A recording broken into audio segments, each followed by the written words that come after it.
Okay sure नमस्ते सबैजनालाई र आज चाहिँ म पाइन हिल होमस्टे आएको छु है। जुन चाहिँ होमस्टे चाहिँ अब 6 माइलमा छ भनौँ है, दबाईपानी जाने बाटोको ठिक राइट साइडमा है।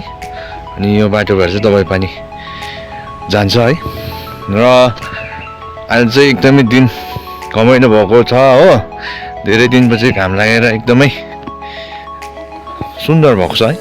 र यहाँ चाहिँ एकदमै दामी कोटेसन पनि लेख्नु भएको रहेछ, when life gives you mountain put on your boots and start hiking.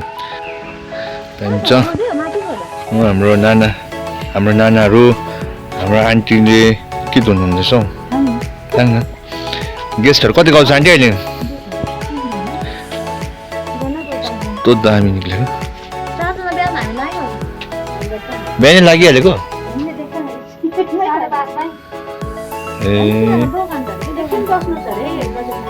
ए हुन्छ।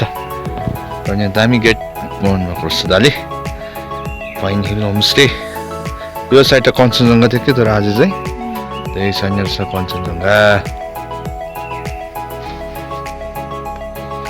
यो माथि पनि होमस्टे हो नि है, देखिन्छ यो साइड देखिन्छ कञ्चनजङ्घा, तर आज चाहिँ देखेको छैन। म आउँदा चाहिँ जहिले पनि कञ्चनजङ्घा लुकेको हुन्छ। यो गुराँस आन्टी हजुर फुलिहाल्छ। लाली गुराँस चाहिँ नेपालको राष्ट्रिय फ्लावर हो नि त है। हुन्छ, म चाहिँ अब दाललाई पर्खिरहेको छु। अब यसो बडीले चिया बनिन्छ कि चिया खानुपर्छ ल अब। र यहाँ चाहिँ अब किचन है, अनि किचन एकदमै मजाले राख्नु भएको छ दाले है। अनि चाहिँ मादल पनि राख्नु भएको रहेछ, हेलमेट।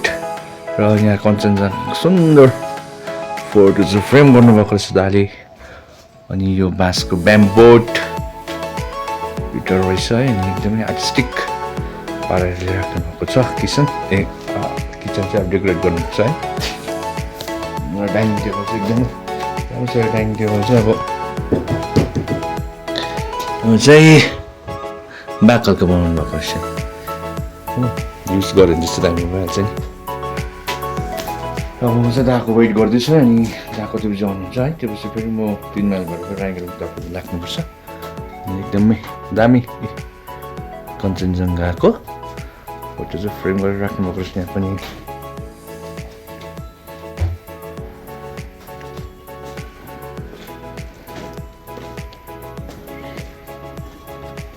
बाहिरको दृश्य चाहिँ यस्तो छ है।